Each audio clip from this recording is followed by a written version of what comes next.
The Isaiah Factor Uncensored starts right now.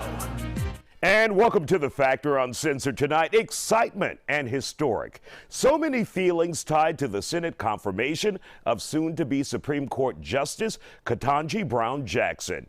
Here she is, standing alongside President Joe Biden today as she watched the Senate lock their votes in, making her the first African-American woman to be appointed to the Supreme Court in the court's 233-year history. Current and former judges, along with professors at TSU's law school, are here, and they are overjoyed talking about it tonight on The Factor. It was actually one of those moments where you just took a pause in the still moment and just to be grateful and thankful. First of all, you had to thank, the Senate, of course, the President, Joe Biden, for even recognizing and keeping his word. And so you just have to, it was a moment of joy. You wanted to shed a tear, but people would have been looking like, why is she crying? But it was one of those moments where you just celebrated and you were just so excited and to be one of the fellow judges. And now we get to celebrate justice, Supreme Court justice. And we're just so honored and happy today, especially as an African-American woman today. And Faith, Anita, let's get this from you guys at TSU. This was no easy road for the judge to get there. Obviously, the confirmation hearings were contentious and many people thought unfair, but your thoughts? I'm going to let Dean Jackson go first. Well, you know what? I think she took a page out of the former First Lady Michelle Obama's book. When they go low, she went high. Mm-hmm. It's really great to see something like this happen, but it shouldn't be a shock because she is more than qualified. And I'm calling her Justice Jackson, although until the confirmation is completed, she's judge. But, I never thought that I would see something like this. And Dr. Wu and I, we teach a large number of African-American females who will go on to be attorneys. And I know I'm gonna have a bruise today because I pinched myself so hard, okay? I didn't wanna sing, but I would have belted out, "Oh, happy day," but I don't wanna offend your audience, okay? But it was so surreal. It's like, it was like when Obama became the president. And so I can't wait to see my students tomorrow. I teach contracts and I teach gender in the law. So this is something that I'm just so excited. I'm not going to be the Supreme Court judge, but she's my sister. And I'm just excited and delighted. Yes, and I want to say, Judge Adams, we love you too. We know what this means, but she said persevere, Isaiah. She said persevere. She had to persevere because many of us would have been taking our braids down. Just let's be real. During that confirmation, but she persevered. And I'm just going to read this. This is what Harriet Tubman said. If you hear the dogs, keep going. If you see the torches in the woods, keep going. If they're shouting, keep going. Don't stop, keep going. And that's what she did. We're proud, we're elated. Hallelujah. Hallelujah. Oh, happy day. Wow. Made me feel like I'm in church. Yes. So to call for a young attorney, young Black female attorney like yourself, what does this do for you seeing this history? This is one of those moments where you're just overwhelmed with a sense of pride, with a sense of joy. I cannot help but think of, through my legal experience, the things that I've gone through and see things being thrown at her and attacks being made that have nothing to do with whether she will be a fair and balanced judge on the bench. How well does she know the law? Will she apply the law?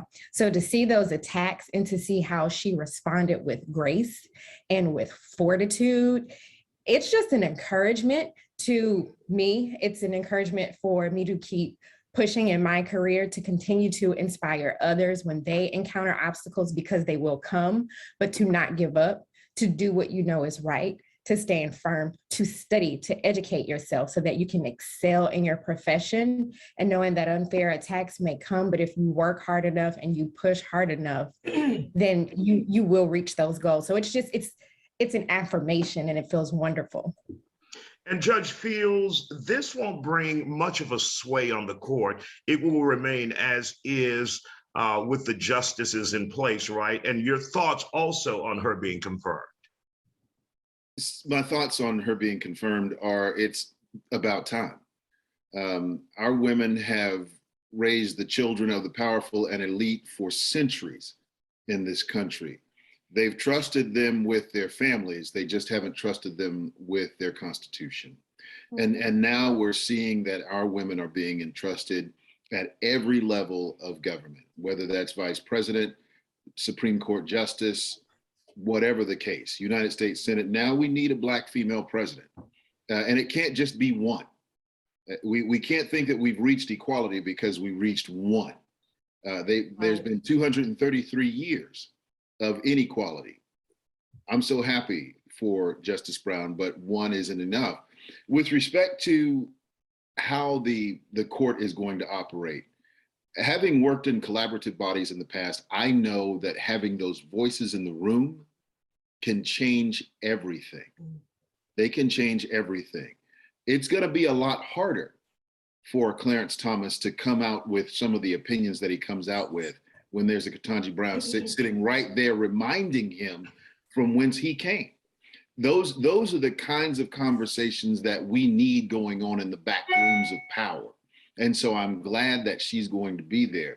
But she, as much as she is the first Supreme Court justice, you know, we've got to give props to Constance Baker Motley. We've got to give some love to Sheila Jackson Lee. We've got to represent and respect all of the women who have come before, the Barbara Jordans, the Belinda Hills here locally, who have made it possible for women of color to excel, whether that's at the local level, the state level, the national level. So this is a great day. This is a great day. And of course, we are not done yet. We're talking more about the future of Judge Brown Jackson on the High Court after the break and hear how deep this moment is for many African-American women. To be part of something like this, what a blessing. America finally got it right.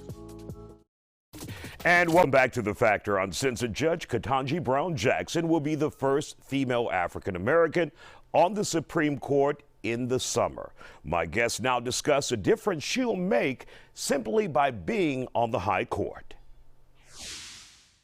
She rose above it all. If you was able to watch the hearings and the questions that was being asked of her, she rose above all what they was trying to do to her. And one of the things that I admired most was about how eloquent she spoke, how poised she remained. And not only that, she said sometimes she put the questions back on Congress. When they tried to say, hey, she said, no, I think that some changes probably need to be made in Congress so I can do my job better now. So one of the things I think now when you see her sit on that Supreme Court, me being an African-American woman, now I have a voice.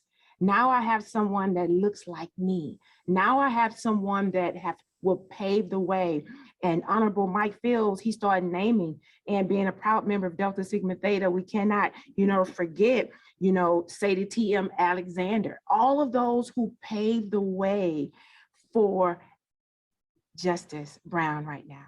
And so we're just honored, and to be able to know that I have a voice, and knowing that that she will hear, she will listen, and know that we have a fair body.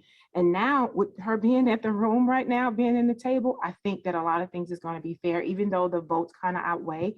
But I think with her confidence and her influence, I believe that she will be able to turn some tables. I really believe that, to see them look at it from another side and another angle from some of the laws. So I applaud her. I'm excited. And I'm sure that Ms. Faith and everybody, I think a lot of us is going to be walking around with a lot of red marks on our arms today. And how soon before she's on the curriculum at TSU? We already started that process. Okay, we do the women in the law. Okay, we do gender in the law. So we definitely, here's her invitation. Okay, she can come at any time.